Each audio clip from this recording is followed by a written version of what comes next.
Bom, bom dia a todos. Nós estamos começando mais um webinar Alfa Romeo BR Alpha Cult. Esse é o 8º webinar. O assunto de hoje vai ser Shell Eco Marathon e os 110 anos da Alfa Romeo. Quem vai apresentar para a gente é a equipe da UFMG, a Carolina e o André. Vamos ter uns recadinhos aí antes das perguntas também, sobre as próximas apresentações. Bem interessantes, envolvendo caminhões FNME e uma Alfa Montreal aí, que vai ser um assunto bem legal também. E é isso. Bom, passo a palavra agora para a Carolina. Carolina, fica à vontade aí para começar a apresentação. Muito obrigada. Vamos começar então, né, o 8º webinar. Só primeiramente me apresentando, né? Meu nome é Carolina, eu sou a atual vice-capitã da equipe milhagem. Falando um pouco de mim, né, eu sou estudante de Engenharia de Controle e Automação na UFMG. Estou no 5º período aí, metade do curso. E eu entrei na equipe em maio do ano passado, fez um ano agora. Desde o final do ano, né, eu estou atuando como vice-capitã nessa parte de gestão. E, além disso, eu faço parte do sistema de comunicação, né, que cuida tanto de questão de patrocínio, redes sociais, esse vínculo da equipe com fora da UFMG, e também o sistema powertrain elétrico, né, que cuida tanto do acionamento, controle de dados, toda essa parte vinculada ao motor do nosso protótipo elétrico. Isso. E eu sou o André, também sou aluno de Engenharia de Controle e Automação. Eu estou no 3º período, até quando eu não sei. Depende de quando a gente vai retornar às aulas. E a gente costuma brincar que a Engenharia de Controle e Automação domina a milhagem, porque desde quando a gente entrou em maio do ano passado, a maioria dos integrantes da equipe são de Engenharia de Controle e Automação no momento. E, como a Carol disse, eu sou o diretor do Powertrain Combustão. Eu sou responsável por liderar, distribuir e planejar todas as tarefas relacionadas ao protótipo movido a gasolina. Eu também sou responsável pela calibração da injeção eletrônica, pelo mapa, pela ignição, pelo avanço de ignição e também diretamente pela economia de combustível. Eu, junto com o pessoal do sistema de powertrain combustão. É isso. Então, hoje a gente vai falar um pouquinho sobre a equipe, né, o que é a milhagem UFMG. Falar também da Shell Eco Marathon, que é a competição que a gente participa todo ano, tanto a nacional quanto a internacional. E falar também da parceria, né, da equipe com os 110 anos da Alfa. Começando então falando um pouquinho da nossa equipe, né? A equipe foi fundada com o objetivo de projetar, construir e pilotar veículos capazes de alcançar a máxima eficiência energética. Então, desde que a equipe surgiu, a gente tem justamente o desafio de construir o nosso próprio carro, desde o projeto, fabricação de todas as peças, acionamento do nosso motor, tudo isso a gente tem que fazer. E tendo o objetivo máximo, né, que é alcançar a eficiência energética, ter o menor consumo de combustível para percorrer uma maior quilometragem. Atualmente, nós trabalhamos no desenvolvimento de 2 protótipos, um movido a gasolina e outro a bateria elétrica. A equipe surgiu só com um protótipo a gasolina e há 3 anos a gente tem desenvolvido também um protótipo elétrico. Então, hoje a gente compete com esses 2 protótipos nas competições. A gente está localizado no Centro de Tecnologia da Mobilidade, o CTM, da Universidade Federal de Minas Gerais. É um espaço que fica dentro do galpão da mecânica, né, da universidade. Lá a gente tem nossa sala de projetos, nós temos a sala de eletrônica e a oficina, né, que é onde a gente realmente desenvolve, projeta, constrói o nosso carro. Atualmente a equipe é composta por 16 alunos da Escola de Engenharia da UFMG, tendo Engenharia de Controle e Automação, Elétrica, Mecânica e Sistemas. Né, a equipe, na verdade, costuma ter entre 25 a 30 membros. Hoje a gente está somente com 16, né, aguardando as atividades presenciais se tornarem para a gente dar continuidade, né, ao nosso processo seletivo para novos membros. E a gente tem também 2 professores orientadores, né, o Pujat, que alguns até conhecem aí, que é o professor orientador do veículo a combustão, e o Vitor Costa, que é do Departamento de Eletrônica, né, da UFMG, que é o professor orientador da equipe do protótipo elétrico, né? Na verdade, a gente é uma equipe só que na competição a gente distingue. Então, a gente também precisa ter um professor para representar cada uma delas, né? Falar agora um pouquinho de tecnologia, eficiência e inovação. A equipe é formada unicamente por estudantes de áreas ligadas à tecnologia, atuando diretamente na formação de futuros profissionais da indústria e da pesquisa nacional. Então, o objetivo da equipe é agregar, né, a formação atualmente dos engenheiros, né, mas a gente é aberto para qualquer graduação da UFMG. E a ideia é justamente aprender muito mais do que em sala de aula e colocar realmente em prática o que a gente vê tanto, mas que às vezes falta a prática mesmo, né? Ver como é que funciona na vida real as coisas. E igual o André também, muita gente entra na equipe logo no início da graduação, então é uma oportunidade muito boa para você aprender, desenvolver e crescer junto, né? A ideia da equipe é sempre colaboratividade, um ensinando o outro, quem sabe mais ensina quem acabou de entrar, e a ideia é realmente agregar, né, a formação de cada um. A gente procura também divulgar, por meio de nossas atividades, a preocupação com o desenvolvimento das formas de utilização de energia limpa e renovável. Então, uma temática muito atual aí, né, de eficiência energética, de consumir menos combustível cada vez mais, e é a nossa preocupação e o objetivo da equipe, né, focado nessa questão justamente da meio ambiente, energia limpa, renovável, tanto com o nosso protótipo elétrico, né, que é uma tecnologia nova, quanto o nosso protótipo a combustão de combustível, consumir menos combustível, né, também com essa preocupação.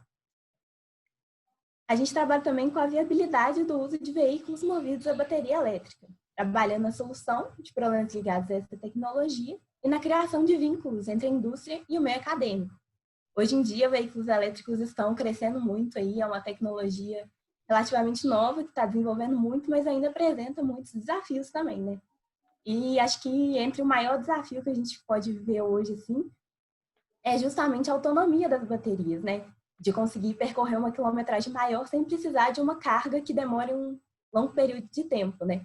E, de certa forma, a gente está contribuindo nesse estudo, fazendo os nossos veículos consumirem menos energia elétrica, né? Então, como resultado disso, a gente consegue uma autonomia maior para esses veículos, né? Para as baterias. Sim, sim. E uma coisa que a gente queria ressaltar é que como é participar de uma equipe de competição como milhagem logo no início da graduação. Para mim, foi como se eu vivesse a UFMG, porque é uma tecla que os professores falam muito: viva a UFMG, aproveita as oportunidades que ela dão, que a faculdade te dá. Então, eu participei do processo seletivo logo no primeiro período, eu entrei no primeiro período, porque maio ainda era o primeiro período na época, e é uma coisa muito boa, porque logo desde o início da graduação eu posso saber o que é um engenheiro, como que é o dia a dia do engenheiro, que é resolver problema. Então lá a gente tem um problema no carro, a gente tem que correr atrás, pesquisar como é que faz para resolver e testar para ver se a gente pode validar ou não. E tem muito desafio, é desgastante, porque é uma rotina bem pesada, porque você tem que conciliar a faculdade, que já não é puxada, junto com milhagem, que você tem que desenvolver muita habilidade, tem que aprender. No começo era até simples, porque era mais trabalho braçal. Aí você solda um componente aqui, aí depois você faz um estudo sobre como é que funciona um motor, depois como é que funciona uma calibração de injeção eletrônica, pratica, e depois vai ficando pior, porque você tem que aprender a desenvolver uma placa de circuito integrado, você tem que pensar como é que você vai colocar ela no carro sem que se danifique nada. Então, é uma coisa muito boa, porque você aprende a desenvolver projeto, você realmente sabe o que é ser engenheiro na prática. E isso agrega bastante à minha formação, uma coisa que eu gosto muito mesmo. Sou muito grato à Milhagem por essa oportunidade, de verdade. Então, vamos continuar aí falando agora um pouquinho da nossa história, né? Como a equipe surgiu e o que a gente já conquistou aí. A equipe foi criada em 2005, né? Por alunos da pós-graduação e professores, justamente nessa ideia, né, de eficiência energética, de vamos consumir menos combustível para alcançar uma quilometragem maior. E já no primeiro ano, a equipe ainda era vinculada ao CEA, né, o Centro de Estudos Aeronáuticos da UFMG, por isso o nome do protótipo era CEA-M1. E já esse primeiro protótipo conquistou o segundo lugar na categoria gasolina, com a marca de 227,6 km por litro, na maratona de eficiência energética. Na época foi a competição que a equipe começou participando, que é vinculada à Petrobras, né? No segundo ano de equipe, foi desenvolvido um novo protótipo, o CM2, que foi responsável pelo recorde nacional de gasolina, que é até hoje, né, de 598 km por litro, ainda na maratona de eficiência energética, né? Então, o recorde nacional de maior quilometragem de gasolina é nosso até hoje. E depois disso, a equipe teve uma pausa e ela foi reestruturada por alunos de graduação, né? Antes era um projeto da pós, e a partir de 2011, alunos de graduação passaram a integrar a equipe, né? E nesse ano, novamente na maratona, foi conquistado o 5º lugar na categoria gasolina. E em 2012, a gente teve o primeiro protótipo feito por realmente alunos da graduação, né? Que conquistou o 4º lugar na categoria gasolina novamente, com 234,9 km por litro. Depois disso, a maratona de eficiência energética teve uma pausa, né? Ela não aconteceu em alguns anos. E aí nós mudamos de competição. Na primeira edição já da Shell Eco Marathon no Brasil, em 2016, a gente participou com o nosso protótipo agora já no CTM, né? No Centro de Tecnologia de Mobilidade, o M4, e conquistou o 2º lugar na categoria gasolina com 196 km por litro. Em 2017, a equipe teve um novo desafio, construir um protótipo elétrico do zero, que foi o CTM-DT1, e já na sua primeira competição conquistou o 3º lugar na categoria bateria elétrica, com 315,6 km por kWh. Eu não sei se vocês são muito familiarizados, mas isso corresponderia aí, por exemplo, de Belo Horizonte a Brasília com menos de R$1 de energia elétrica, né? No ano seguinte, a gente participou da nossa primeira competição internacional, a Shell Eco Marathon Américas, né? Que conta com equipes da América do Norte, Central e Sul. E já nessa primeira participação, a gente conquistou o 6º lugar na categoria bateria elétrica, né? Que foi a melhor classificação da América Latina naquela competição, com 266,8 km por kWh. Em 2018 ainda, a gente passou a ter um novo desafio, que foi construir um novo protótipo a combustão, agora com injeção eletrônica, né, por exigência da competição. E, desde então, a gente compete com os 2 carros anualmente na Shell Eco Marathon Brasil. Ainda nesse ano, a gente conquistou com o nosso protótipo elétrico, né, o CTM-DT1, o 1º lugar da categoria bateria elétrica, com 266,5 km por kWh. E, novamente, participando da Internacional, a Shell Américas, a gente conquistou agora o 2º lugar na categoria bateria elétrica no ano passado e somos, então, a melhor equipe da América Latina na categoria, com 227 km por kWh. Ainda no ano passado, na competição nacional, a gente competiu tanto com o CTM-M84, que é nosso protótipo gasolina, quanto o CTM-DT1, nosso protótipo elétrico.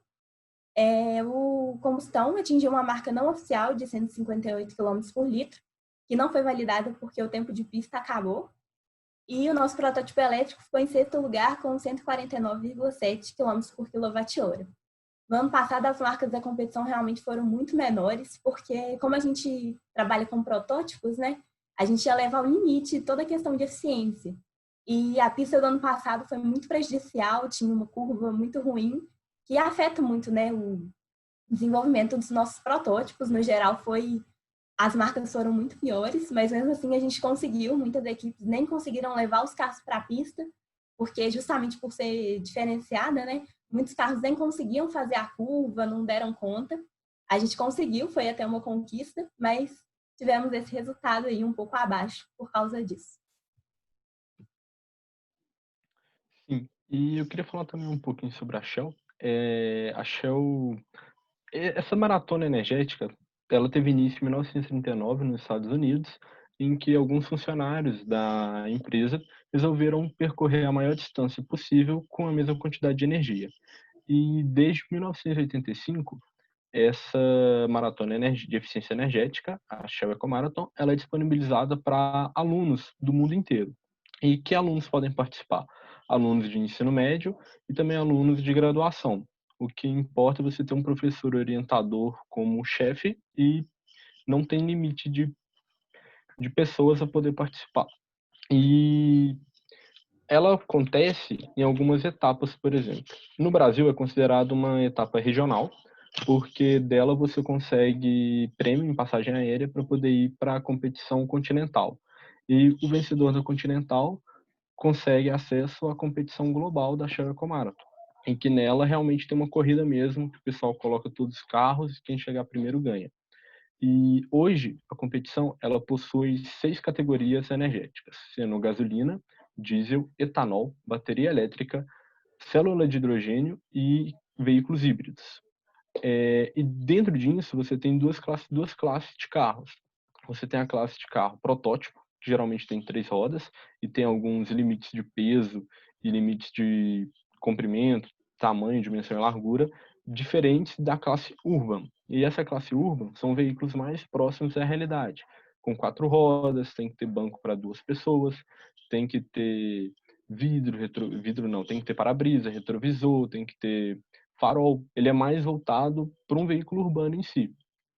E agora eles estão começando em 2019, eles começaram a permitir algumas competições que tivessem urbans autônomos. Só que aqui no Brasil não permitiram e a partir de agora, na próxima Shell Eco Marathon Brasil, eles vão permitir os veículos urbans no Brasil. E falando um pouquinho sobre o Brasil, ela começou em 2016, ocorre anualmente no Rio de Janeiro e costuma ocorrer por volta de setembro, agosto, outubro, mais ou menos nessa época. E geralmente o evento dura alguns dias e o primeiro e o segundo dia são basicamente para check-in das equipes, você levar os protótipos aos boxes. Levando os protótipos aos boxes, você consegue trabalhar neles no período determinado pela organização e no segundo e no terceiro dia, eles começam a permitir a inspeção técnica. E o que seria essa inspeção técnica? Você leva o seu protótipo, você tem alguns inspetores da Shell e é como se fossem alguns corredores de boxes. Você leva o seu carro junto com os representantes da equipe para esses boxes e eles analisam quesitos como segurança, ergonomia do piloto, se os adesivos estão respeitando as normas da Shell. Eles também conferem o peso, as dimensões dos veículos, conferem se você não está roubando energia para o seu carro andar. Por exemplo, num veículo a combustão, a gente não pode usar o motor de partida para locomover o carro, senão a gente estaria roubando. Então, eles verificam tudo isso para a gente poder ir passando ao longo dos boxes e ganhando cheques. Caso a gente não passe em algum desses cheques, a gente ganha um recheck, que eles dão um tempo para a gente poder refazer o que a gente precisa e a gente pode voltar para eles ou prosseguir na inspeção técnica para ganhar os outros checks. E no final, a gente ganha um adesivo de inspeção técnica liberando o carro a entrar na pista. E no terceiro e no quarto dia da Shell Eco Marathon Brasil, que a pista está liberada. Então, tem um determinado horário que eles liberam a pista para o acesso aos carros com o adesivo da inspeção técnica e a gente pode fazer uma tentativa. Antes disso, eles podem permitir algumas voltas de teste que a gente usou, justamente porque a pista era bem complexa. E alguns carros não conseguiam fazer uma curva, que ela era muito fechada. E, além disso, a competição aqui no Brasil, ela possui apenas 3 categorias, que é a categoria de gasolina, etanol e a categoria de veículo a bateria elétrica. E no próximo ano, na próxima Shell que ocorrer, eles vão permitir a entrada de urbans, que são veículos mais próximos do dia a dia. E ano passado, ela aconteceu no Pier Mauá, e geralmente ela ocorre no Rio Centro, tanto que eles gastaram um dinheirão asfaltando uma parte que é como se fosse a pista oficial, que de 2016 a 2018 é onde ocorreu a Shell Eco Marathon, mas nesse ano a Shell ocorreu no mesmo ano que no ano passado a Shell ocorreu no mesmo período que o Rock in Rio, e o Rock in Rio foi no Rio Centro. Então a gente acabou sendo jogado por Pier Mauá, por causa das dimensões. E, além disso, a competição possui 2 prêmios. Possui o prêmio de eficiência energética em cada categoria, o mais eficiente em gasolina, em etanol ou na bateria elétrica. E, além disso, tem o prêmio off-track. O prêmio off-track consiste na equipe que desenvolver demonstrar uma economia circular. O que seria essa economia circular? É você colocar no design ou no projeto, ou na execução da fabricação, ou até no funcionamento do protótipo, alguma condição que seja benéfica ao meio ambiente. Por exemplo, uma equipe ganhou um prêmio off-track num ano porque eles pintaram o carro deles com uma cor que beneficiava o piloto. Como ela beneficiava o piloto? A tinta escolhida, ela não causava impacto ao meio ambiente, um ponto para a economia circular, e para a ergonomia do piloto e para o bem-estar dele dentro do carro, essa tinta ela não absorvia tanta luz solar. Então, o piloto ficava numa temperatura mais ambiente. Isso foi aqui no Brasil. A gente, ano passado, nós tentamos submeter esse prêmio um prêmio de reaproveitamento de energia. Em que ele consistia? A gente utilizava no cano de escape alguns geradores de energia térmica, de energia elétrica baseada em energia térmica, para a gente poder gerar um cooler e aumentar a eficiência do nosso motor. Mas, por questões maiores, a gente não conseguiu rodar com ele na competição. Falando agora um pouquinho, né, da competição internacional, a Shell Marathon Américas. É a competição continental, né, assim como tem a Ásia e a Europa, que a gente participa. A competição conta com cerca de 100 equipes, e somente 5 dessas são brasileiras. É sempre um desafio para a gente aqui ir competir nos Estados Unidos, né, porque gastos com o veículo, né, o transporte, precisa levar os membros, todos os equipamentos da equipe. Então, é sempre um desafio para as equipes aqui irem participar da competição, né. Hoje, a Shell Américas tem 4 categorias energéticas, né? Gasolina, etanol, bateria elétrica e célula de hidrogênio, que não tem na nacional, né? E ela já tem bem desenvolvido tanto os protótipos, né, que elevam ao limite as características de eficiência energética, quanto os veículos urbanos, né, que, como o André falou, são mais próximos da rua, né, de veículos de passeio. Eles precisam fazer paradas na pista, esse tipo de coisa, justamente para simular o que seria um contexto real, né, desses veículos.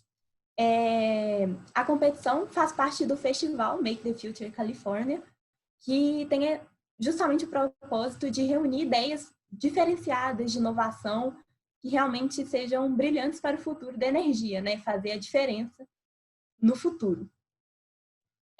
A competição ocorre anualmente no mês de abril, em Sonoma, na Califórnia, na Sonoma Raceway, não sei se alguém conhece, nos Estados Unidos, né? E como o André falou, além dos prêmios de pista, que seria consumir menos, né, para maior quilometragem, a gente tem também prêmios off-track na Américas, que são diferenciados na nacional.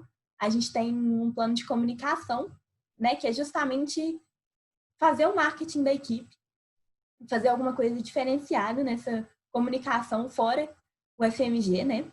Esse ano a gente desenvolveu um programa de integração. A gente passou justamente a incluir os deficientes nas nossas publicações, principalmente, né, que seria de mais amplo acesso. A gente começou a usar a hashtag Pra Cego Ver, descrevendo as imagens, né? A gente fez também um vídeo em Libras, justamente para que essas pessoas sejam integradas e conheçam mais do nosso projeto também. Além disso, tem também a competição de design, né, que é o outro prêmio off-track da competição. Esse ano a gente submeteu também um projeto de plotagem do nosso carro, justamente com a ideia de integrar essas pessoas, né, que muitas vezes são esquecidas na nossa sociedade, no veículo.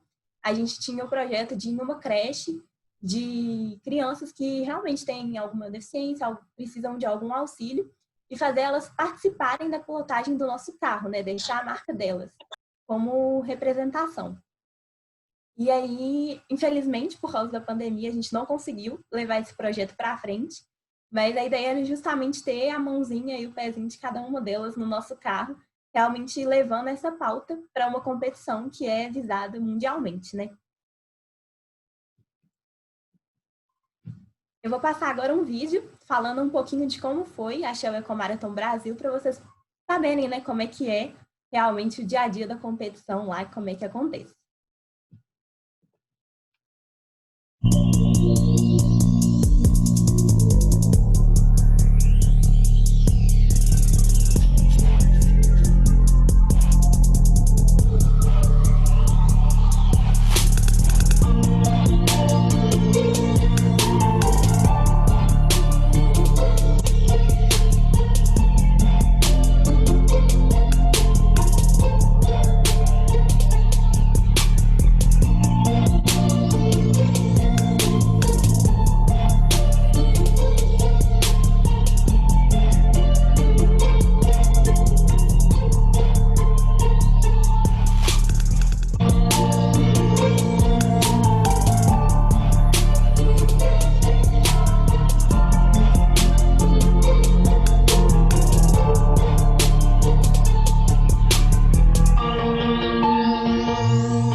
segmento de automobilismo,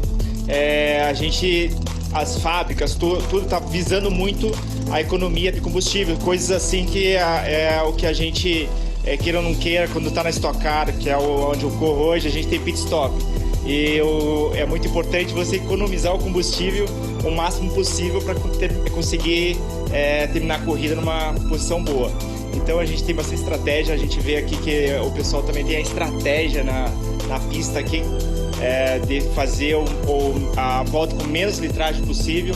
Então isso tem tudo a ver, a gente vê que eles estão trabalhando bastante no carro, chega aqui na hora da largada, às vezes quebra alguma coisa, às vezes desconecta alguma coisa, mas eles mesmos que montaram todo o carro. Então isso tem todo um mérito para eles e é um aprendizado para a vida inteira.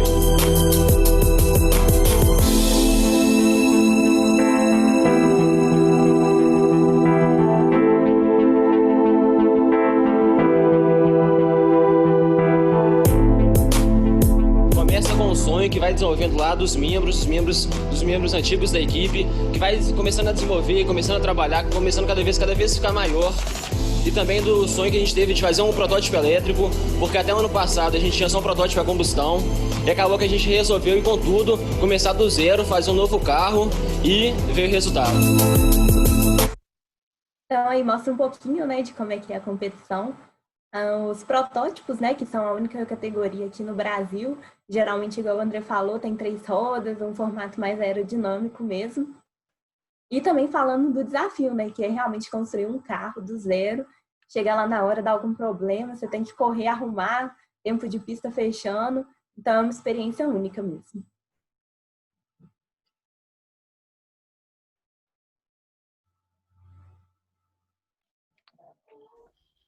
Falando um pouquinho sobre protótipos, vou começar falando sobre o M84, em que ele é um protótipo movido a combustível a gasolina. O chassi dele é tubular de alumínio e a carenagem é de fibra mista. É uma fibra mista entre fibra de vidro e fibra de carbono. Ele é mais leve do que a fibra mista e mais resistente do que a fibra mista, só que ele perde para a fibra de carbono. É um pouco mais cara essa fibra, por causa da composição dela, mas é muito, muito benéfica para o nosso carro. O nosso carro, na última competição, ele pesou 39 quilos e para o carro de protótipo, com o carro de protótipo, a gente não tem peso mínimo. A gente tem peso mínimo somente para o piloto. O piloto deve ter uma massa mínima de 50 quilos e caso não atinja isso, a gente deve colocar alguns lastros no carro. A gente usa um motor de roçadeira nele, que gera 1,35 cavalos, que é praticamente 1 kW de potência, e nós utilizamos transmissão direta. Nós somos a única equipe que utiliza isso no carro, aqui no Brasil.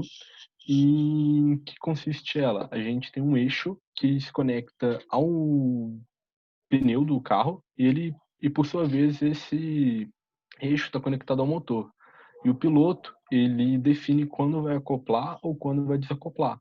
Então, quando a gente desliga muito o carro, o motor durante a competição, porque a gente aproveita a inércia do veículo.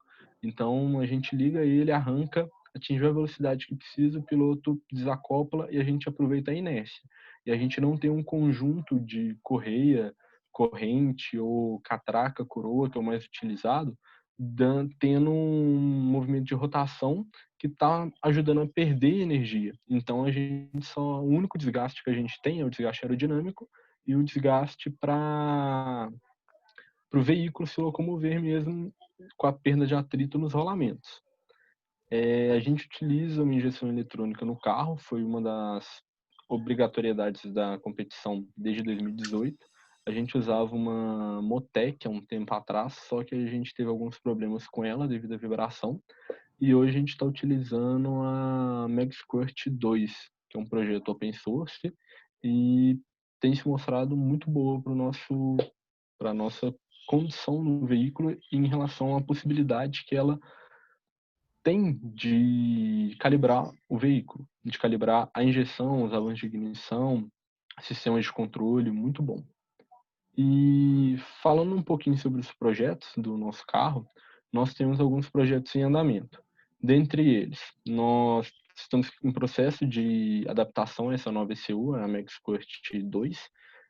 Nós tínhamos acabado de completar o painel de relé junto com o painel de fusíveis quando a FMG fechou nosso acesso aos laboratórios e fechou por causa da pandemia. A gente está em fase de adaptação. Assim que voltar, é uma das nossas prioridades. Além disso, temos alguns ex-membros que estão com alguns projetos finais de curso, alguns TCCs voltados para a equipe.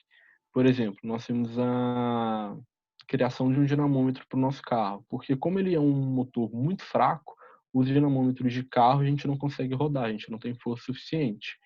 Então ele está criando um dinamômetro para a equipe, para a gente poder utilizar, e futuramente nós vamos poder simular uma pista com esse dinamômetro. A gente vai ter uma elaboração de controle, com esse controle a gente consegue simular a variação de altimetria na pista para poder simular, por exemplo, a pista de Sonoma.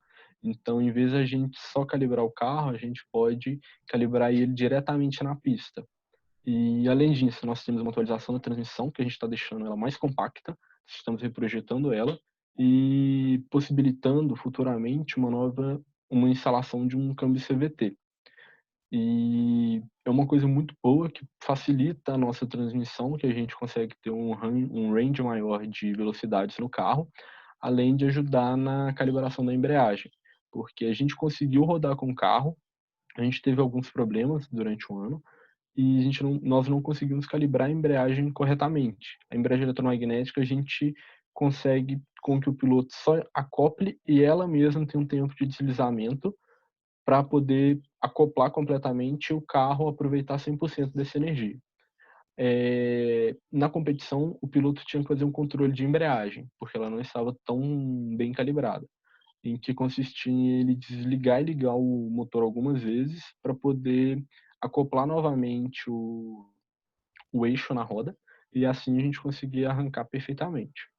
E um outro projeto que está em andamento é de um controle autônomo da borboleta, que é bem próximo a um TBI de um carro convencional, que nós utilizamos um motor servo e nós tínhamos um controle manual do piloto. Só que a borboleta do nosso motor ele é muito superdimensionado para o nosso caso. Tanto que nosso motor, para a gente arrancar, é borboleta 100% fechada, senão o motor nem liga. E qualquer variação que você dá na borboleta já é suficiente para atrapalhar toda a dimensão de combustível que a gente tem para o carro. Ele é um motor feito para girar bem alto, ele gira em 7.000 RPM, em rotação nominal para atingir o máximo de cavalaria. Nós utilizamos ele a 5.500, nessa faixa que é onde a gente tem a faixa de torque nominal dele. E esse controle autônomo da borboleta, ele vem justamente para facilitar isso, e é um projeto muito bacana que uma ex-membro está desenvolvendo, e a gente vai tirar do piloto essa possibilidade dele de controlar a borboleta de forma errada, porque às vezes ele acha que ele precisa de uma borboleta um pouco mais aberta e na realidade ele não precisa, como se uma variação de 20 graus é suficiente e ele fez uma variação de 40. Então a gente vai passar para o computador fazer esse controle de maneira autônoma e vai ajudar bastante na marca. É um projeto que ele está na fase de simulação, mas a gente já está quase engatilhando ele no carro, porque o servo já está pronto para a gente controlar. É um projeto muito bacana. Os demais projetos, eles estão na parte de projeto ainda, porque eles são projetos novos e por causa da pandemia a gente só pode trabalhar com eles no computador. Então já está tudo bem adiantado, estamos terminando de simular as peças, para assim que voltar da pandemia nós fabricarmos tudo e testarmos praticamente todos os componentes, porque o dinamômetro é essencial para a boa calibração do nosso motor. Antigamente, os professores eles calibravam os carros num centro de tecnologia aqui de Minas Gerais, mas hoje é um pouco inviável para a gente ir lá. Aí isso vai ser uma coisa muito boa para melhorar tanto a marca do M84 quanto a marca do DT1. Acho que dá para chegar em 400 km por litro ainda na próxima competição, porque aquela marca não oficial foi uma volta em que o piloto ele fez a volta inteira com carro com motor ligado. E numa tentativa oficial mesmo, a gente não faz isso. A gente apenas utiliza a aceleração nas saídas de curvas e para manter uma velocidade pré-determinada. E a tendência é a gente conseguir refinar isso ainda mais para atingir uma melhor eficiência energética. E sobre o DT1, a Carol sabe falar um pouquinho melhor, aí ela pode explicar para vocês como é que é. Isso aí, eu vou falar agora um pouquinho do nosso protótipo elétrico, né, o DT1. Como eu falei no início, né, além da parte de gestão da equipe, eu também faço parte do sistema, né, powertrain elétrico da equipe e sou a atual piloto também do carro. Então, começando aí falando, a gente utiliza uma bateria de íon lítio no nosso protótipo elétrico, justamente pela maior eficiência dela. Ela é uma bateria mais leve, que tem uma capacidade de energia maior que uma de chumbo, por exemplo, que é muito usado nos veículos a combustão, até mesmo da Shell EcoMarathon. O nosso motor que a gente utiliza hoje é um BLDC, um motor brushless. Eu não sei se vocês conhecem, mas é um motor sem escova. Então, a gente faz o acionamento desse motor todo utilizando o nosso microcontrolador, né? Acionando as bobinas certas no momento certo, permite que o motor passe a girar, né? Antes do ano passado, a gente utilizava um motor DC simples, né? Você faz o controle variando a tensão. Foi um novo desafio para o ano passado, né? Rodar com esse motor diferente, que tem um sistema de acionamento bem mais complexo. E a gente faz também o controle desse motor, né? Na competição, a gente não pode utilizar nenhum controlador pronto. Então, a gente faz todas as placas de inversor, já que é um motor AC, né? A gente precisa desenvolver tudo de acionamento, não pode comprar nenhum material pronto, né? Então, as nossas placas, né? Como eu falei, todo o projeto e confecção a gente faz na equipe. Não só os inversores, mas também o shield do controlador. A gente faz também uma placa de segurança, né? Que é uma exigência da competição. Tanto é que a gente tem vários botões de emergência no carro, justamente para evitar algum tipo de problema. Para o nosso carro ligar, a gente tem que estar com tudo liberado. A gente tem um botão de emergência externo no veículo, né? Para caso aconteça alguma coisa, qualquer pessoa do lado de fora consegue parar. A exigência desses botões é justamente tirar a tração do veículo, né? Então, a gente tem esse botão externo, tem um botão interno para o piloto e um outro botão que fica perto do motor, que também é na parte interna, só que o piloto não tem acesso. Então, realmente, a gente tem todo esse sistema de segurança para evitar algum tipo de problema, né? Além disso, na questão de segurança, por utilizar uma bateria de lítio, a competição também fala que a gente tem que utilizar um BMS, né? A bateria de lítio, apesar de ser mais eficiente, ela também é mais perigosa. Então, a gente utiliza um sistema justamente para controlar a sobretensão e a corrente em cada célula da bateria. Então, além de utilizar a bateria, a gente também faz todo esse controle. O BMS é a única parte que a gente realmente comprou pronta do nosso veículo, né? Mas a gente faz toda a manutenção da bateria, tudo mais para a gente garantir a segurança do piloto, né? Como eu já falei, a gente utiliza um microcontrolador. Hoje, a gente usa um Arduino, que atende muito bem. Sempre conseguimos fazer o controle com ele, apesar de ser um microcontrolador simples, né? A gente consegue não só acionar o motor, mas ter toda a coleta de dados de tensão, corrente durante a prova, velocidade, né? A gente, aliado a isso, tem vários sensores. A gente utiliza sensores para velocidade, sensor de corrente, sensor de tensão. Tudo isso para monitorar mesmo o funcionamento do carro, não só durante a competição, mas durante testes, toda vez que o veículo está andando, né? A gente também está desenvolvendo um aplicativo para o infotainment, né? Que é onde o piloto tem acesso dentro do veículo a informações como velocidade, em qual volta que ele está, o tempo de prova total, o tempo da volta, porque a gente tem algumas exigências, né? De ter 25 km por hora de média durante a pista. Então, no mínimo, né? E é interessante para a gente ficar nessa faixa, justamente porque a gente trabalha com eficiência energética, né? Então, quanto menor a velocidade, melhor para a gente. Então, a gente trabalha justamente nessa faixa. É muito importante para o piloto ter um controle disso, né? De se ele está indo muito rápido, muito devagar. a gente está justamente desenvolvendo esse aplicativo para aprimorar esse controle de informações do piloto, né? De saber o tempo da volta, saber se ele está indo rápido, devagar, porque o piloto tem autonomia no carro, né? Tanto para ligar o motor, a gente também tem uma transmissão direta, assim como o veículo a combustão, que é acoplado diretamente na roda, né? E quem faz esse funcionamento é justamente o piloto.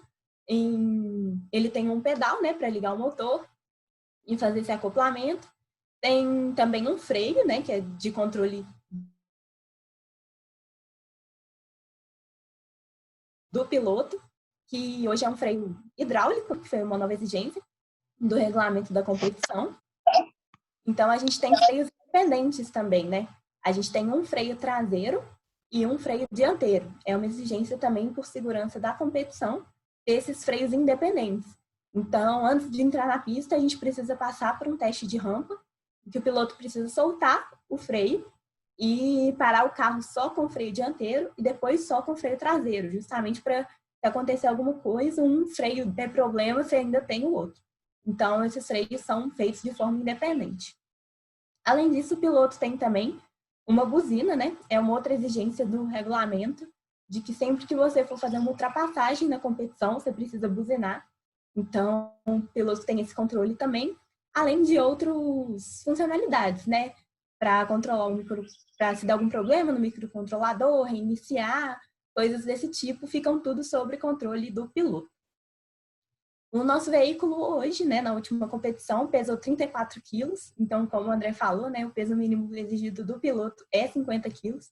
Então, o nosso piloto pesa mais do que o nosso carro. E a gente também tem toda a parte de projeto do carro, né, que é feita visando justamente a eficiência. Vocês podem perceber aí que o nosso carro tem um formato aerodinâmico, né, para se tornar o mais próximo possível de uma gota, né, que seria o ideal de aerodinâmica. A gente utiliza também na competição pneus de eficiência energética, né? Os pneus justamente para ter uma menor perda de atrito, porque como o André também falou, a gente desliga o nosso carro durante a prova. A gente trabalha justamente para não desperdiçar energia mesmo. Então, se o carro já está em movimento, a gente consegue manter esse movimento por inércia, a gente desliga o motor. E é tanto uma vantagem, né, da nossa transmissão ser direta, porque quando a gente desliga o motor, a gente tira toda a perda de peça girando integrado ao motor, né? Então, a gente tem realmente só a perda dos rolamentos das rodas, atrito e aerodinâmica mesmo. Os freios hidráulicos, né, independentes, como eu já falei. A nossa carenagem aí da foto, que é a carenagem do DT1, ela é feita somente de fibra de vidro. A fibra mista, que já é a carenagem do combustão, já é mais desenvolvida, né? Essa carenagem ainda é menos resistente e mais pesada, né? Só que, igual o André falou, custa caro, né? Fazer uma carenagem mais resistente. Então, por ser um projeto da carenagem mais antigo, a gente ainda utiliza fibra de vidro. E também tem outras coisas que a competição exige, né? Como retrovisor, a gente precisa ter janelas, né? Para o piloto poder ver, obviamente, mas também não pode ter nenhuma parte do veículo aberta, coisas desse tipo, justamente também para garantir a segurança do piloto, né? Falando agora um pouco dos projetos para o nosso protótipo elétrico. A gente está desenvolvendo agora um monocoque, né? Que é uma tecnologia usada na Fórmula 1 já há muito tempo, desde a década de 80. E apesar do objetivo das nossas competições ser muito diferente, né? A gente quer justamente ter eficiência energética, andar mais devagar. O peso é uma coisa que importa muito para a gente, né? A gente ter um veículo mais leve significa que a gente vai gastar menos energia para colocar ele em movimento.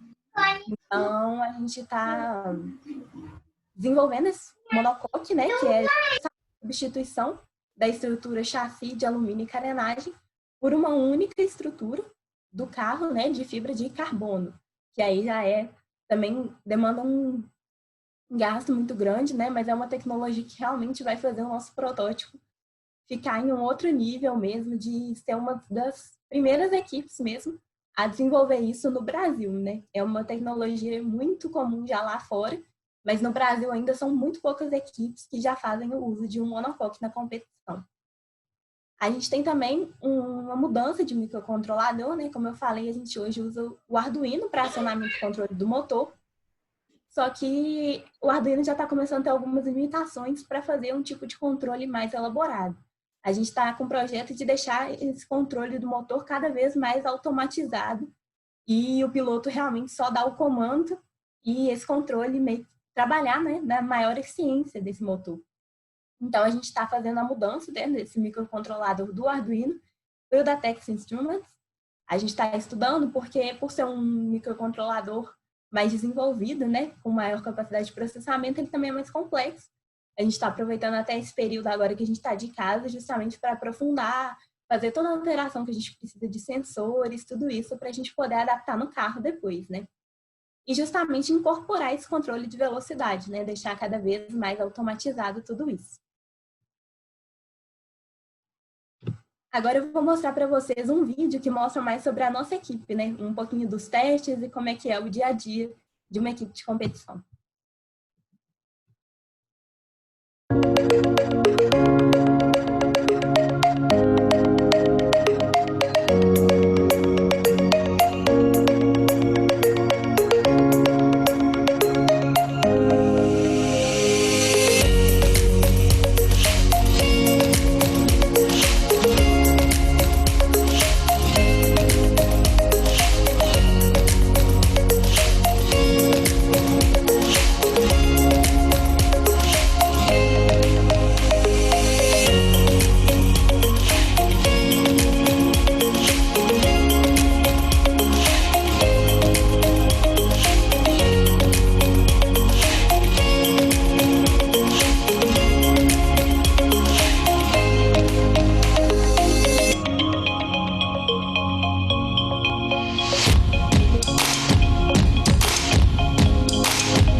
Então, aí a gente tem um pouquinho, né, de como é que é realmente o dia a dia.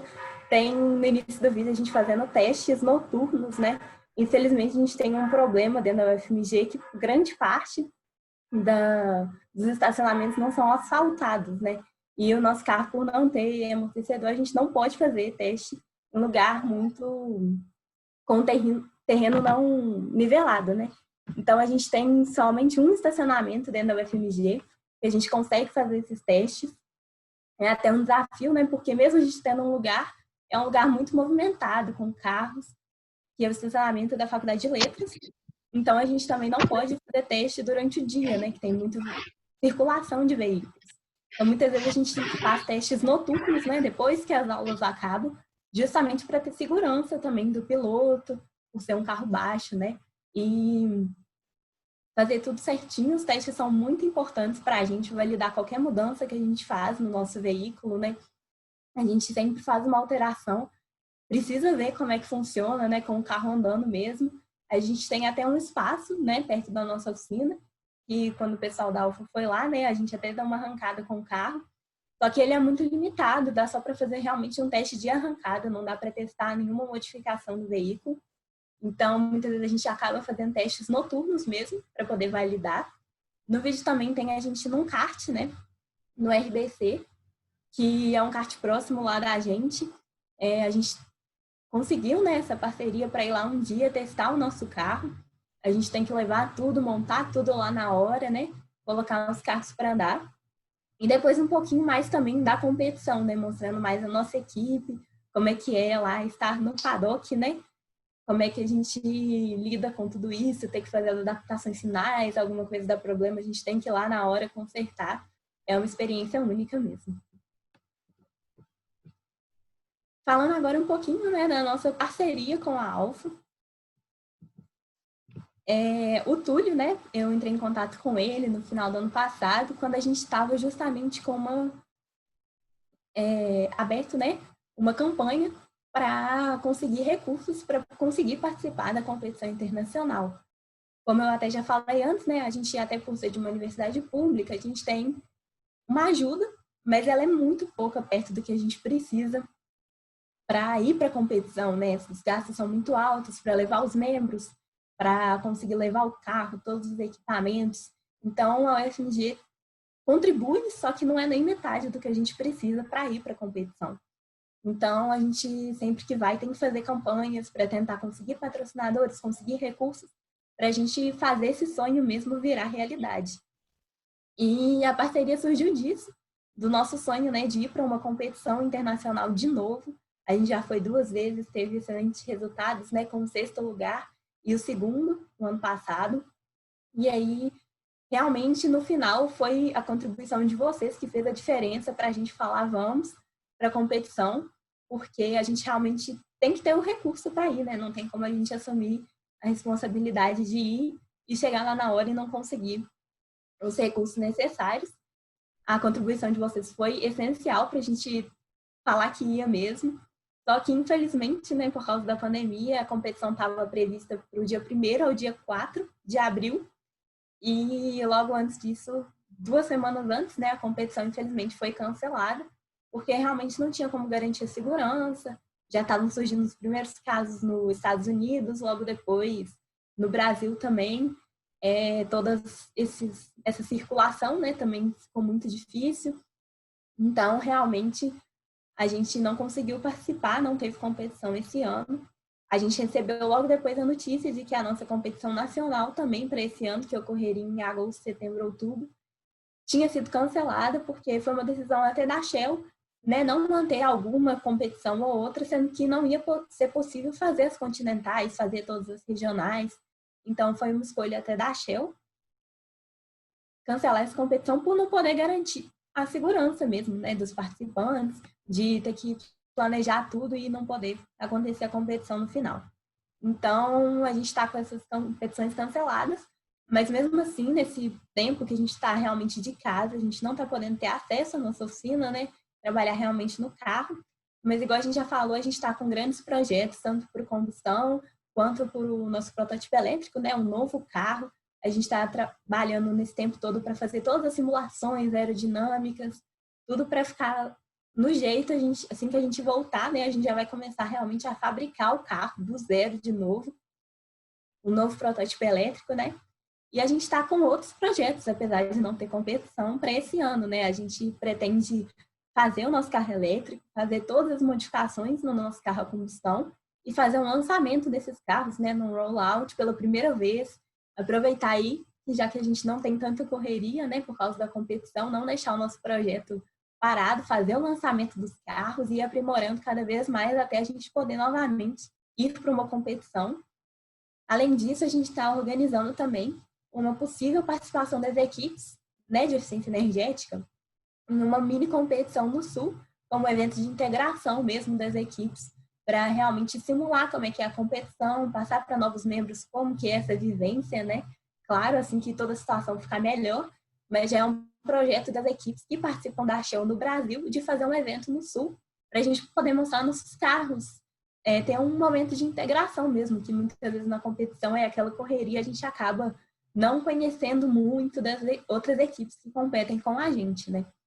nas mais diversas categorias. Hoje a gente compete tanto na elétrica quanto combustão, tem categorias etanol também, a gente às vezes está lá junto, mas também nem é concorrente direto, né? São outras categorias, cada uma delas tem uma premiação separada. Então, é isso. A gente agradece muito a atenção de vocês. Aqui nós temos nossos patrocinadores, né? Que fazem todo dia esse sonho virar realidade, né? Porque, infelizmente, a gente não tem recurso suficiente para manter a equipe sozinha. A participação de cada um é muito importante para a gente dar continuidade ao nosso projeto.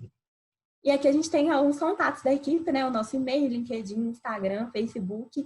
A gente coloca muita coisa legal lá, todas as atualizações do nosso projeto, todas as campanhas que a gente faz, tá tudo lá.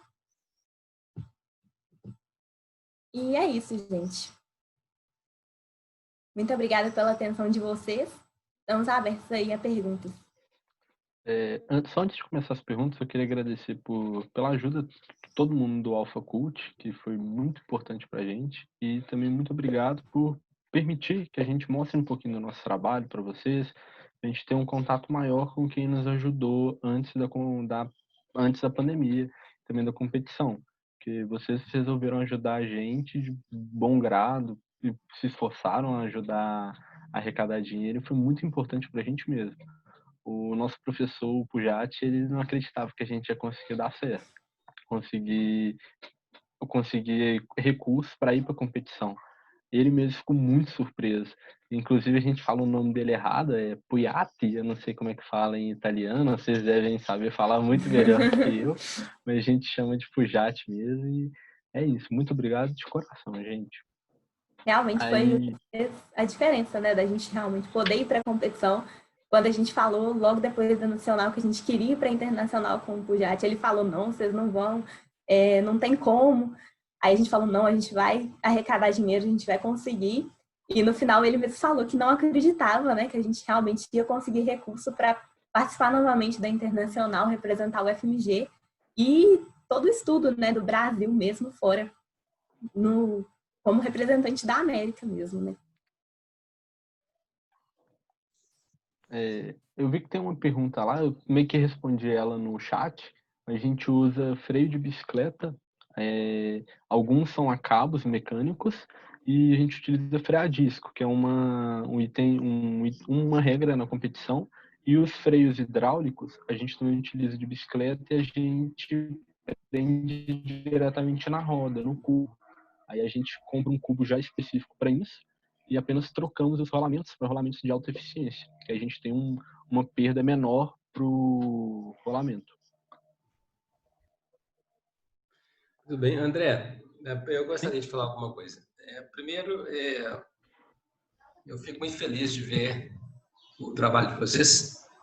Eu, de longe, é difícil perceber exatamente a intensidade, né, do que vocês fazem. Quando eu tive contato com vocês pela primeira vez, do que eu consegui perceber, eu entendi que era algo que valia a pena ajudar. E aqui eu quero fazer um agradecimento a todos aqueles que colaboraram, porque quando a gente lançou a campanha também era um desafio, né? Vocês tinham um desafio lá de conseguir fazer as coisas. Eu conversei muito com a Carol na época, a gente tinha um outro desafio aqui de conseguir cumprir o que a gente estava pensando com aquilo, né? Ia arcar com alguma coisa, as pessoas com outras. Então não foi uma coisa muito simples, tinha um grau de risco naquilo dali e topamos fazer e deu certo, conseguimos juntar o valor que a gente achava que ia dar. Infelizmente a pandemia atrapalhou a continuidade das coisas, mas não importa, importa que a gente demonstrou a capacidade de reunir o recurso e importa ver que é um grupo que merece. Então eu fico emocionado de ver o trabalho que vocês fazem e o reconhecimento que foi possível com esse grupo que está aqui. Agora, falando um pouquinho aí. Então, parabéns e obrigado. Agora, eu queria fazer uma pergunta. Primeiro, você falou que o carro é desligado, né? O motor é desligado e é natural que se faça economizar mais. Agora, no caso da combustão, como é que se dá a partida? Não é... O quê? Aqui falei um pouco. Como se dá a partida? Se dá a partida, se você desliga ou deixa ele ali em marcha lenta? Como é? Não, a gente desliga mesmo. O que acontece? O nosso motor a combustão, e também no elétrico, a gente não tem um acelerador propriamente dito. O pedal direito, que o piloto coloca o pé direito, ele afunda e ele tem uma faixa de transição antes dele até o final. Nessa faixa de transição, a gente tem um sistema de 2 botões que a gente liga o motor. A gente usa um motor de partida elétrico, a gente liga ele, aí nessa faixa de transição o motor liga, ele termina de empurrar o pedal. Quando ele termina de empurrar o pedal, aqui é a roda e aqui é o eixo. Ele faz encostar o eixo na roda, o motor está em funcionamento nessa faixa de transição, aí quando ele termina de acoplar, a embreagem entra em acionamento, ela desliza, tem o tempo pré-determinado, na teoria o tempo pré-determinado é suficiente para arrancar o carro, assim que termina já está totalmente 100% da formação de energia é transformada em energia cinética, então o carro arranca, pega uma velocidade boa, aí quando ele quer desligar, se ele só tira o pé do pedal, o eixo vai voltar, vai desencostar e o motor vai tentar manter ainda 5.500 RPM, que a gente trabalha em malha fechada, com a sonda lambda e o sensor MEP. Aí para ele matar, ele tem um botão na mão esquerda que a gente abre o circuito do relé do bico injetor. Porque na prática, a gente poderia só desligar a ignição, só que o motor ainda tentaria jogar combustível. Então a gente abre o circuito para não desperdiçar.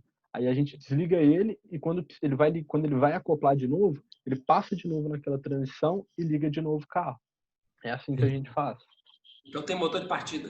Tem motor de partida. Se eu não me engano, é o motor de partida de um Gol que tá lá. Interessante. Dá pra gente tentar diminuir para um de moto, mas aí é projetos. Agora, outra pergunta. Lá no início, não sei se vocês têm essa informação, né, do M4, M2, M3, por que houve uma marca, né, de recorde e depois essa marca não se repetiu? Tá. Pode falar, André. Tá. Aquela marca era justamente com a equipe só de professores. Então, o pessoal todos já eram formados na graduação e todo mundo estava na pós-graduação. Tinha um professor lá, o nome dele é Paulo Scold. Ele é 100% responsável por essa marca estratosférica de 598 km por litro. Tanto que hoje ele não trabalha mais no FMG. Se não me engano, ele trabalha na NASA, esse professor. E era um projeto que ele era praticamente todo autônomo. Então, o piloto não tinha essa liberdade. Se eu não me engano, o acoplamento era feito por motor servo. Não era por um pedal que puxava um cabo de aço. E como a gente teve que refazer o carro ao longo dos anos, a gente foi optando por simplificar. A gente não tinha esse conhecimento que a equipe se desfez. Então, a gente não conseguiu, por exemplo, dar continuidade no que já funcionava. E na época, não era nenhuma injeção eletrônica, era uma mistura de carburador e ele utilizava alguns componentes eletrônicos para fazer essa calibração. Era muito diferente. A gente acabou perdendo isso ao longo dos anos. É por isso que a gente não conseguiu manter essa faixa. Foi usado um grau elevado de sofisticação, difícil de repetir. Com os recursos e com o próprio know-how que vocês têm possível de ser utilizado. Entendi. Exatamente. E acho que também uma das coisas mais importantes era justamente que era tudo automático, né? O piloto tinha pouca autonomia. Então, é o que fazia muita diferença, porque a gente acoplava exatamente no momento certo, a gente ligava o motor exatamente na faixa ideal. Então, é até um projeto, né? Para a gente automatizar tudo isso e dar cada vez menos liberdade para o piloto. Lógico que existem vários sistemas. Por exemplo, o carro tem que desligar se o piloto não está com nenhum comando. Então, no caso de algum acidente, por exemplo, o carro tem que ser automaticamente desligado. Por isso, a gente tem um pedal para acionamento do motor também, né? O carro não pode ligar sozinho. Mas, mesmo assim, deixar tudo isso mais automático, né? De forma que ocorra no momento certo, porque um piloto é um humano, né? Então, você não sabe exatamente, mesmo que você saia do tempo ideal, seu tempo de reação influencia, né? Então, justamente a ideia de deixar tudo mais automatizado e quem sabe um dia voltar nessa marca sensacional e conseguir novos recordes é um desafio, né?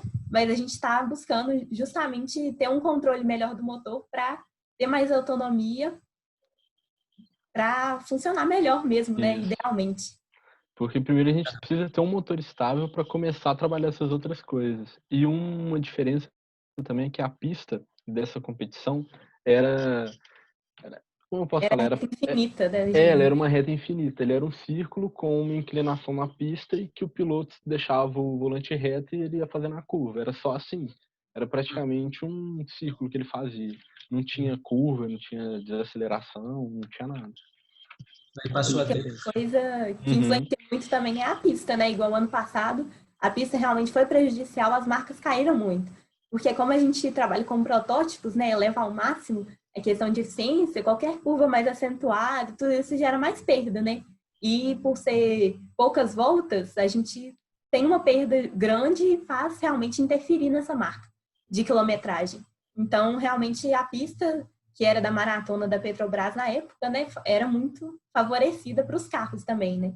Coisa que o ano passado a Shell até perdeu muito com a pista escolhida, mas antes disso, apesar de não ser uma pista ideal, era uma pista menos agressiva, né? Que dava para manter o carro mais estável do que foi ano passado. Tá. Eu tenho uma outra pergunta para você, Carol. Você citou, quando estava explicando do protótipo elétrico, que na competição vocês têm que fazer tudo, né? Não pode comprar as coisas. Você citou de um sistema que é comprado. Como é que é isso? Então, o BMS, a gente tem duas opções, né, de adquirir ele junto com a bateria. Porque como ele é um sistema de controle da descarga e de carga da célula mais complexo, né, e justamente para garantir a segurança do piloto, a Shell permite que a gente compre ele pronto justamente por ser mais seguro mesmo, né? A bateria é um sistema mais complexo, assim, do carro, né, e o mais perigoso também. Então, tanto é que na competição a gente só pode fazer, obviamente a gente faz isso na equipe também, né, mas é uma exigência da competição, de carregar a bateria dentro de uma bolsa que isola em caso de algum problema. A gente sempre carrega ela com o BMS, porque se tiver alguma sobrecarga de alguma célula em específico é muito perigoso, né, realmente é altamente inflamável. Então, ele corta na hora a energia para evitar algum problema. Então, existe a possibilidade da equipe fazer o próprio BMS, só que é uma tarefa muito difícil e exige uma documentação muito mais pesada, né? A gente adquiriu nossa bateria com o BMS de uma vez, justamente por facilidade e por ter maior segurança para o piloto também, né? Então, realmente, a única parte que a gente comprou pronta, além da bateria, né? Apesar de que na bateria a gente ainda modifica algumas coisas, mas o BMS realmente ele foi comprado pronto, né? Entendi. Bom, eu tenho mais uma pergunta, André. No protótipo a combustão, o combustível é gasolina. A gasolina brasileira tem 27% de álcool. E como é que é essa história? Quando você vai a competição aqui no Brasil é de um jeito e lá fora é outro combustível? Ou vocês levam? Não. O padrão que eles usam é o combustível fornecido pela Shell. A Shell fornece a gasolina pura, então? A Shell fornece a gasolina praticamente pura. Mas a mesma gasolina que a gente usa aqui é a mesma usada lá na competição dos Estados Unidos, na internacional e na mundial. Eles têm esse padrão. O problema é para a gente poder calibrar o carro lá na faculdade. A gente não tem acesso a essa gasolina. O mais próximo que a gente tem é ir no posto da Shell e comprar... Shell V-Power. Comprar Shell V-Power. É o mais próximo que a gente tem. Então, mas ainda assim ela continua com álcool no meio. Acredito que fazer um processo de tirar o álcool da gasolina. Então, tem umas técnicas malucas aí, mas existe. Mas, enfim. Tem. Porque a ideia também da questão do combustível é manter igual para todo mundo, né? Até por isso que a Shell fornece e ela abastece logo antes de entrar na pista. Justamente porque não pode ter catalisador, não pode ter nenhum aditivo no combustível, justamente para garantir que está sendo justo com todo mundo, né? Que todo mundo está correndo com o mesmo combustível. Só que cria um dificultador para as equipes todas, né? Porque para fazer a calibração não tem o combustível disponível. Deveria Exatamente. Então, quando 10 litros ali faria um sucesso de testes. Vocês têm que mandar o pessoal da engenharia química lá fabricar o combustível. Fazer a separação, né? Eu diria até, gente, que é um pouco assim, não vou dizer desleal, mas prejudicial às equipes do Brasil, né? A gasolina brasileira tem muito mais álcool do que a gasolina dos Estados Unidos, por exemplo. Então, as equipes americanas podem ter uma calibração, imagino eu, de carro mais próximo da gasolina real do que as equipes brasileiras, né? Isso realmente não é muito, digamos assim, justo, mas segue a vida. Eu fiquei com um bocado de dúvida aqui. Oi. Fala aí, Renato. Manda ver. Aqui, quer fazer André, benchmark. eu fiquei com um monte de dúvida. Sim. De onde saiu esse motor? É 1.3 HP essa combustão? É um motor de roçadeira. Sabe aquelas roçadeiras barulhentas que o pessoal fica cortando Sei. grama? É de lá. É um motor de roçadeira. Ele também pode ser encontrado em alguns outros conjuntos da Honda. Tem eu esqueci o nome correto. É para poder ficar... Ele bate no solo para deixar ele compactado. É um Também tem compactador. usa esse motor Sei. Aí ele tem esse motor, um GX35, tem um irmão dele, que é o GX25, algumas equipes também usam, e ele é de 25 cilindradas, só que ele é um pouquinho mais complexo de adaptar e usar no carro. Futuramente, a gente pode até colocar isso para rodar. A gente precisa levar o GX35 ao máximo dele. A gente está simulando ele em alguns softwares para a gente fazer uma troca de pistão, para a gente alterar a razão de compressão e conseguir uma eficiência maior. A gente está simulando tudo isso, porque no começo desse ano a gente conseguiu 2 motores pela UFMG, 2 motores novos, então dá para a gente arriscar com o motor antigo para ver se dá uma melhoria no nosso carro. A gente está simulando para melhorar. Entendi. Mas isso é mais ou menos... todo mundo usa o mesmo tipo de motor, basicamente, né? Uhum. Ninguém nunca pensou em motor de radiocontrole, aqueles motores pequenininhos a combustão. Não se usa isso, não? Como se fosse aéreo? Não, aqueles radiocontrole a combustão, os carros que tem. Uhum. Né? Mas Tem aqueles um lá são motorzinho 2 desse tempos. tamanho. A gente não pode Não usar pode? 2 tempos. Não Não, pode só ser? 4 tempos, não. Aí não pode usar motor de 2 tempos, porque era uma boa possibilidade. Aqueles que tem... Pois é. Aham. Uma boa, mas é uma obrigação. Tem que ser 4 tempos. 4 tempos. É uma exigência até da competição por questão de eficiência energética, né? Eles consideram que o motor de 2 tempos queima óleo e tudo mais não seria favorável ao meio ambiente. Então, a gente só pode utilizar de 4 tempos justamente É isso aí. pela preocupação ambiental da competição, né? Outra coisa, o arranque. Pode usar arranque de moto, pô. É menor, mais leve. Pode, não é? mas o problema é que quando eu entrei na equipe, já tinha sido feito com esse do Gol, porque era mais próximo do pessoal. Tanto que a gente utilizava muitas coisas de carro, porque é mais próximo do nosso CTM. Lá tem um motor de 400 cilindradas de um Dodge. Lá o pessoal não mexe com moto. Então é bem mais próximo o carro. Aí o pessoal foi adaptando para isso.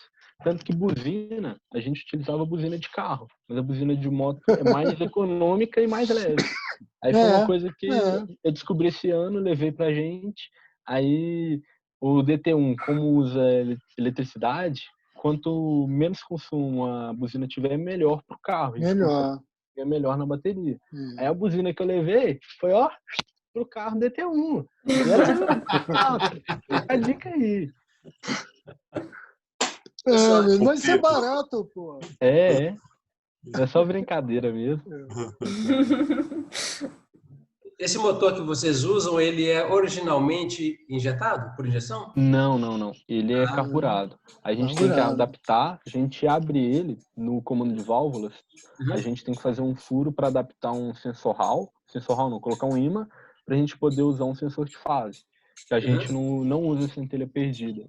Então, a gente tem que fazer algumas adaptações. A gente praticamente corta o motor da Honda inteiro para poder colocar nossas peças, nossa roda fônica, coroa de partida, tudo. Interessante. Uma adaptação bacana. E o mapa da injeção, vocês que constroem também? Sim. Esse mapa, a gente tem quase que um dinamômetro lá, ele usa um alternador de caminhão. Só que a calibração dele é um pouquinho mais complexa. Tem um dinamômetro normal, você seta a rotação que você quer e ele vai trabalhar para deixar o motor na rotação necessária. A gente não pode rodar assim na rua com o nosso carro, não dá. Aí, com esse, a gente tenta colocar a faixa que a gente precisa, aí a gente acopla o motor, coloca ele para girar de repente, o dinamômetro vai jogar ele para outra rotação. Ele não vai estar nem com a mesma carga, nem com a mesma rotação. Aí a gente tem que ir lá, procurar a célula no mapa, que é essa determinada rotação, alterar e ver para onde que vai. A gente fica indo e voltando várias vezes. Aí é muito complicado de fazer isso. Por isso que um ex-membro está fazendo esse novo dinamômetro. Que ele realmente vai travar a velocidade. Para você refazer esse mapa do jeito certo. Exatamente. Que aí é praticamente a mesma coisa que se faz num carro comercial, num carro do dia a dia. Que é assim. Que aí você pode fazer tanto na rua quanto no dinamômetro. É uma coisa muito bacana que só tende a melhorar nossa marca. Muito bem. André e Carolina, vocês têm algum estudo de túnel de vento, alguma coisa desse tipo? Porque eu vi que tem uns carros que são carenados, né? E outros que são, digamos assim, mais abertos. Tem alguma diferença? Tem alguma regra específica por categoria? Você quer responder, André? Eu respondo. Eu posso responder. Se eu falar alguma coisa, você pode completar também. Tem um estudo, sim, de túnel de vento. Primeiro, a gente simulou nos softwares, a gente utilizou o SolidWorks para simular a aerodinâmica tanto 2D quanto 3D, e depois que o carro ficou pronto, antes da gente rodar com ele, o pessoal levou no túnel de vento da UFMG, a gente simulou tudo perfeitinho, simulou não, a gente testou na prática, e quanto mais carenado o carro, melhor, tanto que o monocoque, a gente está fazendo ele completamente carenado, a única coisa que vai ter espaço para fora vai ser o botão de emergência, e as rodas que vão estar em contato com o chão só a parte de baixo. A gente vai ter como se fosse uma caixa de roda protegendo tudo. Inclusive, é um projeto para, depois que o DT1 ficar pronto, a gente fabricar um monocoque Pro 84, mais ou menos nos mesmos moldes que o DT1, só que fazendo algumas alterações para a parte traseira, que é a parte que vai o motor, a relação de transmissão e tudo. Porque os veículos são bem próximos, então dá para o que faz para um, dá para se utilizar no outro. Aí, uma coisa muito bacana. Quanto vocês estão conseguindo de CX nesse carro, André? Vocês chegaram a medir? De quê? De CX? De penetração aerodinâmica.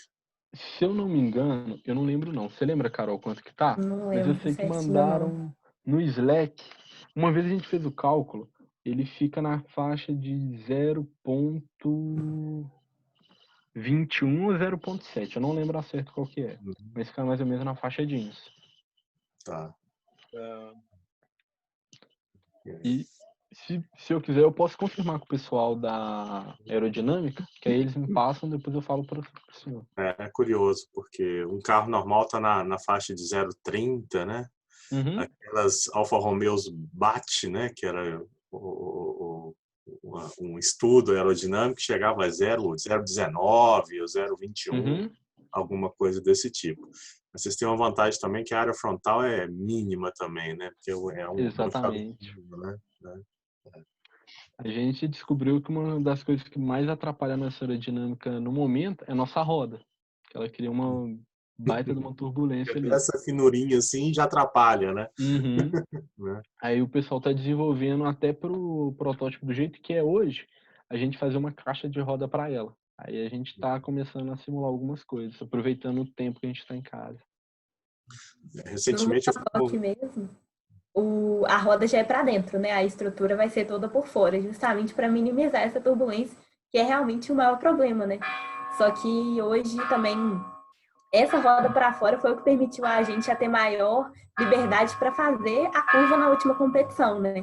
Então, mesmo a gente tendo optado por fazer a roda para dentro agora, justamente por causa da aerodinâmica, né?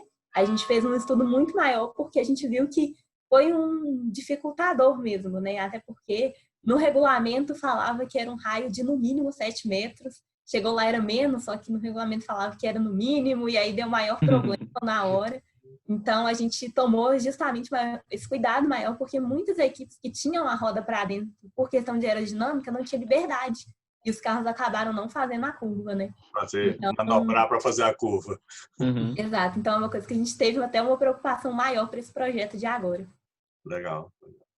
Por falar em curva, alguma coisa assim, como é que é feito? Vocês têm um número específico de voltas? Ou é tempo? Vocês falaram que tem que dar... Não é livre, né? Vocês não vão andando até ter um consumo ótimo, né? Tem um tempo para isso. Tem um número de voltas delimitado, né? Ele costuma variar de acordo com a pista, né? Porque, na verdade, seria como se fosse uma quilometragem definida para todo mundo. Na última competição foram, se não me engano, 8 voltas, não é, André? Uhum. E aí o carro saía, você tem que fazer as 8 voltas e na última volta você já entrava de novo, né? Por ser no Pierre Mauá, na área interna. Então a gente fazia as 8 voltas lá fora e entrava com o carro. E aí logo depois disso eles medem a quantidade de combustível consumido, né? No protótipo elétrico a gente tem um joule meter que mede justamente esse gasto, que é fornecido pela Shell na competição. A gente tem o nosso para teste, mas na Shell é padrão igual para todo mundo, né?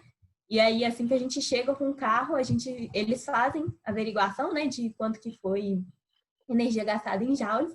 E no combustão, eles completam, né, o tanque para ver qual foi a quantidade utilizada durante a prova. Então, é definido justamente, não é certa a quilometragem, né, porque é mais fácil delimitar o número de voltas. Então, varia de acordo com a pista. O ano passado foram 8 voltas. E fica igual para todo mundo, né? Todo mundo faz 8 voltas, então a quantidade de combustível é equivalente para todos, né? Uhum. E tem alguns carros que têm mais de 1.000 quilômetros por litro. Por exemplo, alguns dos Estados Unidos e a maioria da Europa. Lá eles não medem mais completando o tanque e vendo quanto que usou para poder completar. Eles tiram todo o conjunto, linha de combustível, e até onde chega o bico injetor e o tanque e pesam. Aí eles têm o cálculo em massa, porque é muito mais preciso em relação à quilometragem deles. Interessante. Bom, pode falar, Dax. Você ia falar alguma coisa? Não, eu tenho. Edgar. Bom dia, André, Carolina e os demais colegas aí da Alfa, né? Eu participei de um projeto similar aqui no Rio Grande do Sul em 2006, 2007, até 2010, né, da PUC do Rio Grande do Sul. E eu cheguei a adquirir o motor esse da Honda e doei para a universidade, né? Uhum. No momento, como é que está o ranking das universidades brasileiras na competição internacional? Porque a gente pode, aqui o grupo do Rio Grande do Sul também, e o network que a gente tem, a gente pode apoiar vocês mais, né? Por exemplo, não tanto em dinheiro, mas doações, né? Por exemplo, o que vocês precisarem da Honda, a gente tem uma revenda aqui de um empresário, amigo nosso, né? Ele, inclusive, é do clube, do Veteran Car Club aqui, e a gente pode apoiar muito vocês, né? Então, eu queria saber, a Universidade Federal do Rio Grande do Sul e a PUC do Rio Grande do Sul, ou talvez a Unicino, se eles têm participado ou não, né? Porque eu me desliguei completamente, né, do projeto. Eu sei falar das que são as que tem classificação melhor, né, na competição internacional na América, que é a Pato a Jato, que é categoria etanol, que inclusive teve um novo recorde aí para etanol ano passado na competição, de quase 800 km por litro. E a Drop Team também, que é da categoria gasolina, que já conquistou muita coisa também internacional. O ano passado a Pato a Jato não rodou, mas ela conseguiu, não foi campeã, né, mas ela conseguiu prêmios off-track e tudo mais. E das que mais são classificadas, né, para internacional, que participam mais e que têm recordes, né, são essas duas aí do Sul. Sim. Poderia repetir o nome delas? Sim. Pato a Jato, que é da categoria etanol, e a Drop Team, que é gasolina. Mas de onde elas são, gente? Elas são do Rio Grande do Sul? Qual é a origem delas? A Drop Qual é o Team núcleo de universitário? Erechim, do Rio Grande do Sul. A Pato Jato, se eu não me engano, o FTPR. Eu acredito que seja da capital mesmo. Tá. Então, como aqui de Porto Alegre, a Universidade Federal e a PUC, que são as maiores, né? No caso, o meu projeto eu era diretor das engenharias, né? Da PUC, e aí nós fizemos todo um programa lá, foi pioneiro, mas lá no início do Eco Marathon da Shell. e a gente não usava, eu acho que a gente usava PIC ainda, PIC ou Raspberry Pi na ECU, tá? E foi a origem da Filtech, tá? A empresa Filtech hoje, que é internacional, ela nasceu desse projeto, né? Ela está aqui perto, aqui onde a gente mora, tudo, mas ela alcançou visibilidade internacional através desse projeto universitário. Então, isso foi muito legal. Como eu estou vendo que a PUC e a URGS não estão nesse negócio, né? A gente colocar aí em BH, tá? Não tem problema nenhum. Aí é só nos mandar o que é necessário, manda aí através do DAC aí, eu estou vendo o Túlio ali também, a turma de MG, né? Nos manda aí o que é necessário e a gente, como é o wishing list, né? Manda a lista de Papai Noel aí 2020. A gente tenta angariar aqui o que a gente pode. Ótimo. Tá ótimo. Mas mesmo assim, depois eu te falo se as outras equipes daí da região do Rio Grande do Sul participam, porque toda equipe precisa de ajuda de verdade, porque é bem complicado você conseguir desenvolver isso sem ajuda, sem um patrocínio. Aí depois eu passo para o senhor tudo. Tá bom, obrigado, hein? Eu vou ter que sair um pouquinho, mas já volto. Tá bom. Gente, qual é a linguagem de programação que vocês usam no Arduino lá? Vocês usam alguma coisa de Java? No Arduino a gente usa C++, né? Que é a linguagem que a gente usa lá. O Texas também é baseado nisso, só que tanto o Arduino quanto o Texas, né? Que são os microcontroladores que a gente está trabalhando mais agora, eles têm propriedades específicas, né? Comandos específicos para cada um desses microcontroladores. Mas é tudo baseado em C++. O que a gente utiliza JavaScript está sendo no Infotainment, que a gente desenvolveu no aplicativo. Aí a gente está trabalhando para fazer a comunicação entre o Arduino e esse JavaScript via Bluetooth. Aí a gente vai fazer uma transição de dados muito bacana também. Mas Java seria só no aplicativo mesmo. C++ é mais low level para isso, com certeza. Bem low level, né? Pessoal, bom, eu vou ter que sair, mas sem antes, eu queria fazer um agradecimento em nome do Alfa Romeo Clube do Brasil, do Alfa BR, da Alfa Cult, de todos os membros que contribuíram, né, para essa ação aí junto a vocês, parabenizar pelo trabalho e vamos torcer para que as competições sejam retomadas o mais breve possível. Carol e André, parabéns pela apresentação excelente, obrigado. E estenda isso aí, os agradecimentos aos seus colegas, ao restante aí do pessoal. Tá bom? Obrigada a vocês pelo convite, né, Ilson? Vamos fazer o convite de uma vez? Oi. Vamos fazer o convite de uma vez? Qual o convite, Paulo? Não estou lembrando lá. 2 diretores aprovaram, já está aprovado, só, né? A gente queria fazer o convite para vocês para levar o carro em Caxambu. No ano que vem, expor o carro, a gente tem um encontro nacional de Alfa Romeo. Já fica aqui o convite, depois é lógico que a gente tem que combinar logística, um monte de complicações disso aí. Mas no feriado de 7 de setembro a gente tem um encontro nacional de Alfa Romeo em Caxambu. O Felipe já conhece, né, Felipe? Né? E aí já fica o convite. Obrigada, a gente agradece, com certeza estaremos lá. Talvez não seja a última versão do carro que vocês têm, mas pelo menos fazer alguma coisa. Mostrar o carro a gente vai planejando. Com certeza, seria ótimo. Nossa. É muito importante para a gente também, né? Porque acaba que a nossa competição é mais recente aqui no Brasil, né? Não é tão consolidada igual o Baja, Fórmula, já tem muitos anos de história, então é até um desafio para a gente mesmo, né? Fazer a equipe ser reconhecida, mostrar a equipe para a sociedade, né? Fazer realmente a gente ter visibilidade do nosso projeto, né?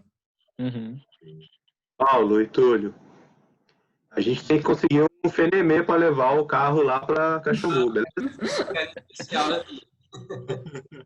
Vamos tentar arrumar um FNME aí com os membros, a gente leva e vai filmando o transporte. Vamos pensando a respeito. Eu também estou com os pensamentos aqui, mas oportunamente nós falamos sobre isso. Eu acho muito boa iniciativa do convite aí, mas de repente dá para a gente fazer alguma coisa mais do que simplesmente expor o carro. Vamos pensar sobre isso. Uma palestra, alguma dinâmica, né? Eu mandei um e-mail agora.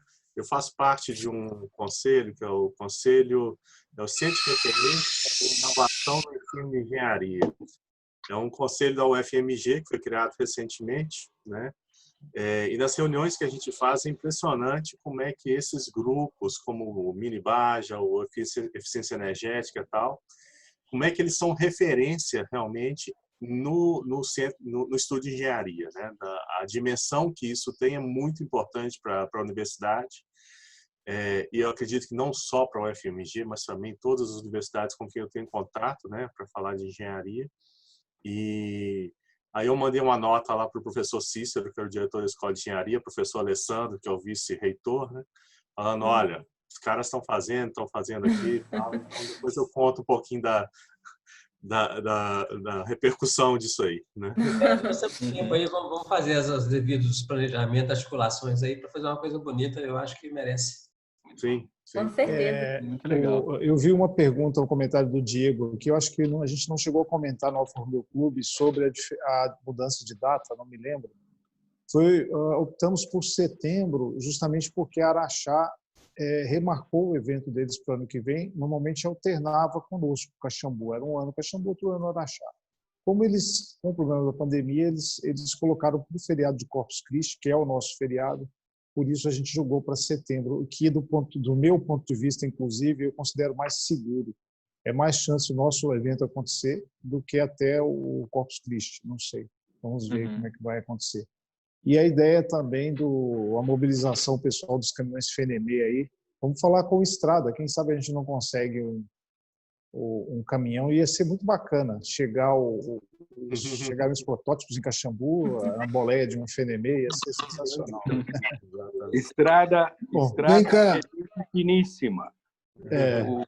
O Oswaldo é gente finíssima.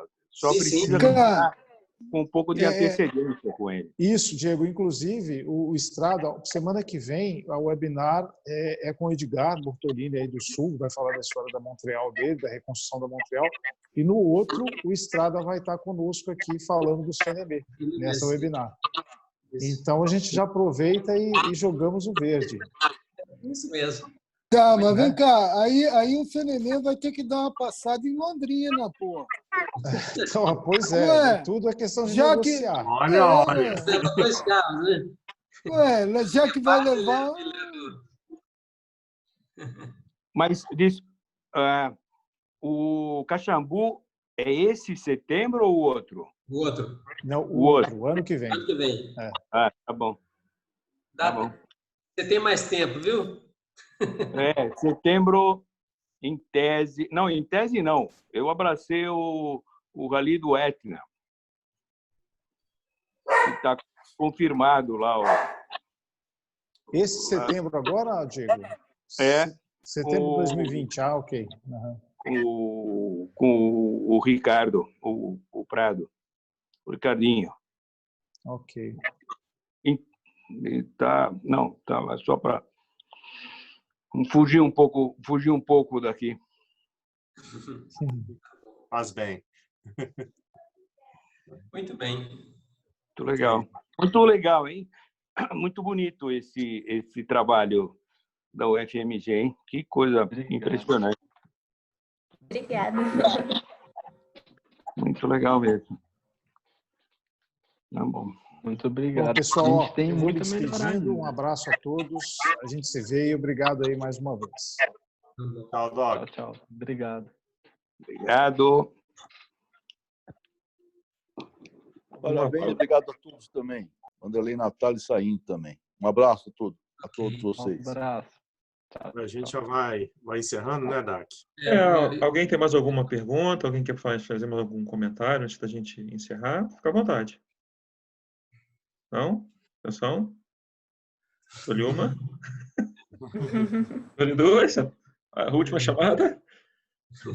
Então já ficou o convite aqui para a semana que vem, né? No mesmo horário, né? Verdade. Isso. Agradecer demais ao André e a Carolina. Muito boa apresentação. Muita gente acredito que nunca tenha ouvido falar ou não saiba, pelo menos não soubesse a respeito desse tipo de competição, desse tipo de desenvolvimento que o Brasil tem, né? Faz parte, é bastante interessante.